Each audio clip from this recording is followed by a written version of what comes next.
another store in town that was hiring shift leaders, another minimum wage job. Point is, if you get 2 of those minimum wage jobs, you're still sitting real pretty.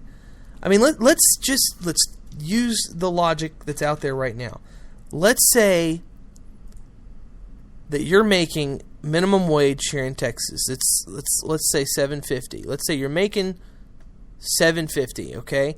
And with Obamacare, a lot of people are having their hours reduced to 35 so that they don't have to provide health insurance. Let's say that you work 2 jobs, because obviously you're going to have to if that's the case.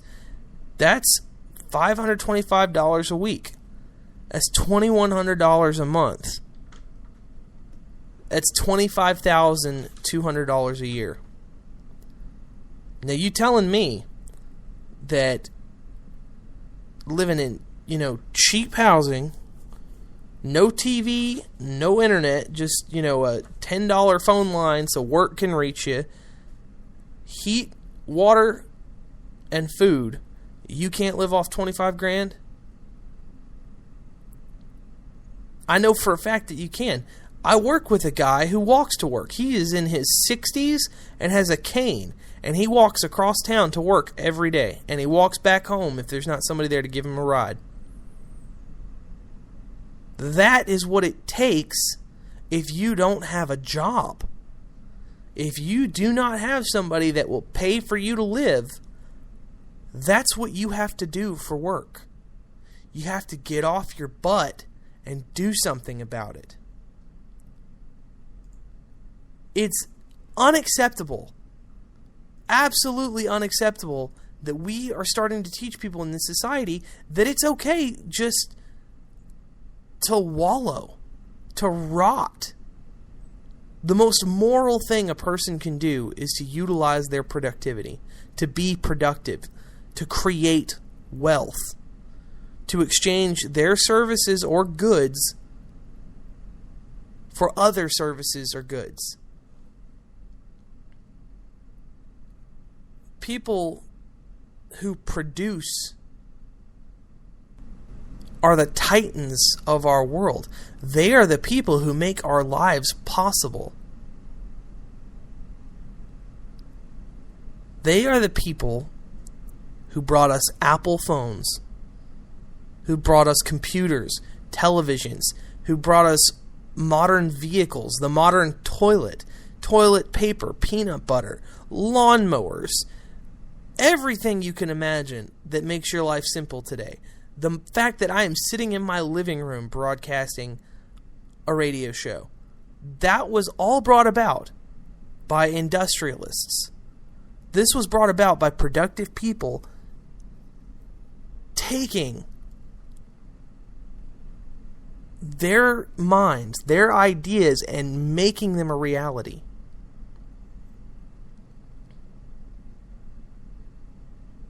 And it's those people who do the most for society. It's those people who donate more to charity. It's those people who create jobs. It's those people who create technologies that makes our lives easier.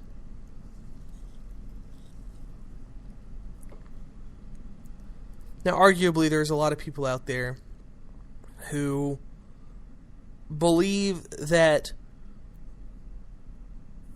technology is bad a lot of times, and some people don't need it. For instance,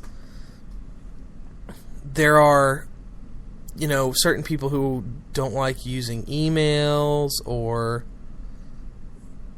they won't open a computer or something like that. And that's fine. If you're not a fan of certain parts of technology, that's all good and fine. But that doesn't change the fact that this stuff has helped society immensely. I mean, look at how cars changed our lives. I can drive across the country in 2 or 3 days. I mean, it takes me 2 days to go from Texas to Washington, D.C. And that's all because of these people who got off their butts and did something. The American dream is not to have a certain standard of living. It's to take the energy inside yourself, put it to productive use, and make your own life. People get that confused nowadays, and it's disgusting. It's being taught, and it's being allowed. People think that as long as you can do the least amount of work for the most money, that is somehow the best situation. And it's not. It's a twist on efficiency and productivity that isn't there to begin with. And it's unacceptable. Absolutely unacceptable.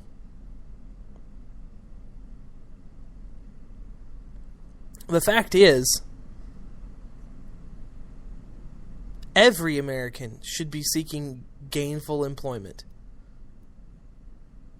Now, a lot of people say, Walmart or fast food, I'm too good for that. Those people should go hungry a couple times and learn just how good for it they are. I mean, let me tell you, if I could not make my bills, I would be the first one in line for a minimum wage job to supplement my income from my first job, my salary job. In a heartbeat, I would be down at the lumberyard looking for somebody to hire me for slinging lumber. In a heartbeat, I would be stacking doors and moving pallets of plywood in a heartbeat. And if not there, I would be at the gas station next door to my TV job. I would be at the gas station next door making $9-something an hour. Or I would be at McDonald's making over $10 an hour to fry fries. And no, I'm not kidding. The McDonald's here in town pays like $10 to cook fries. And the donut place, Shipley's, they pay more than that. So all these people arguing about minimum wage laws and talking about how some people, they can't survive on this stuff and they need government assistance, that's insane.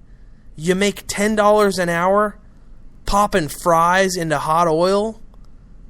No, that's incredibly simple work for a whole lot of pay. And guess what? That pay went up because people think they're too good for that job. They can't keep decent workers in that position.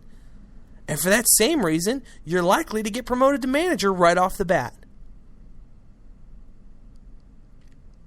So the idea that you're too good for a job is nuts. You can't be too good for anything that pays the bills. You can want better, and that's fine. You're entitled to that. Wanting better is part of a productive mind. The trick is, if you can't make that better happen, if you're not capable of taking those ideas and producing with them, then you better learn how to drop fries in the hot oil. Because that's your option. If you have degrees out the wazoo, 5 or 6 degrees in things that don't matter or aren't desirable by employers, or you can't start a business with it, then you better get good at dropping fries in hot oil. I'll never forget one of the best lessons I ever got. One of the very best. I was a freshman in high school, and I had a coach, a basketball coach, as my math teacher. And a lot of the kids in class weren't doing their homework. They weren't doing their math homework, and that was a pretty common thing in high school. Just kids would just not do it. They didn't care. They just wanted to pass and leave it at that. But they wouldn't do it. And I learned in 8th grade real fast. After I got detention for not doing homework one time, I did it every time after that. I got punished for it once, and that was the end of it. Because I thought math was useless. I wasn't interested in it. Aside from, being able to calculate a budget, I didn't care for algebra. I didn't care for calculus. But beyond the point, we were in class, and over half the class had not done the homework. And the teacher said, everybody that didn't do the homework, stand up. Thankfully, I had done my homework that day, and as I regularly did in high school. And he said, repeat after me. Do you want fries with that? And everybody kind of chuckled a little bit, and he yelled. He was like, do it. Repeat after me. Do you want fries with that? And so everybody begrudgingly was, do you want fries with that? He's like, again, do you want fries with that? And they said it. Do you want fries with that? He goes, you better start practicing, and you better get good at that. Because if you're not even going to do your homework and you fail out of high school, that's going to be the only job you can do. And it just had the most profound effect on me. I mean, the kids were embarrassed, obviously, as they should be. And some of them took the lesson to heart and started doing their friggin' homework. But I really learned something extraordinary that day. That it's not about getting work done easier. It's not about skating by on minimal work just so you can do it. It's about being better than everyone around you. Now, I know that sounds horrible, but let me finish. When you're out looking for a job, employers aren't saying, well, gee, this guy sounds sincere and I think he deserves a shot. Very rarely is that what an employer is saying. When an employer has multiple applicants for a job, they're saying, all right, who's the better person for the job? Who's the harder worker?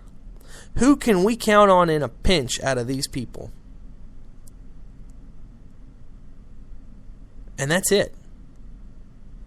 Fact of the matter is, if you are expecting to get a job skating by on the minimum like those kids were doing, it's not going to happen. And it didn't happen for a lot of them, quite frankly. Not very many of them, if any of them, are off their parents' dime. Some of them are working in a plant, which is great that a lot of these kids who didn't do so hot in school can, get some jobs driving trucks and stuff like that. But, they're gainfully employed. I'll give them that. It's good stuff. But the fact of the matter is, the lesson learned that day is something that this country needs desperately. We all, every younger person, millennial and down these days, needs a teacher to force them to say, do you want fries with that? Of course, a lot of them these days would say, well, they need to be forced to pay a livable wage. And they would show how little they paid attention in economics by saying that. But still, it needs to be taught that people, the most moral and wonderful thing a person can do is use their productive mind.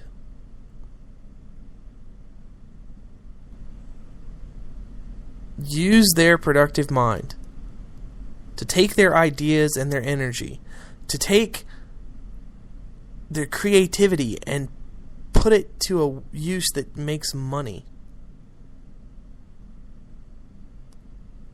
Because the people who create wealth, the people who take their ideas and create wealth, are the people who do more for society, for their fellow man, for themselves, for their families, for the future, are the wealth creators. They do more than anybody else. If you look at the charitable donations from any company and stack them up next to an individual person of modest living, they won't even compare. Most companies give away more in a week to charity than people do in their entire careers. And it's because these people that have created the companies, and sometimes it takes generations, but the people who are capable of managing and wielding a company do more for society than anybody else. Now, there is dignity and there is honor in being gainfully employed and enjoying just that. Of course there is. And there is dignity and honor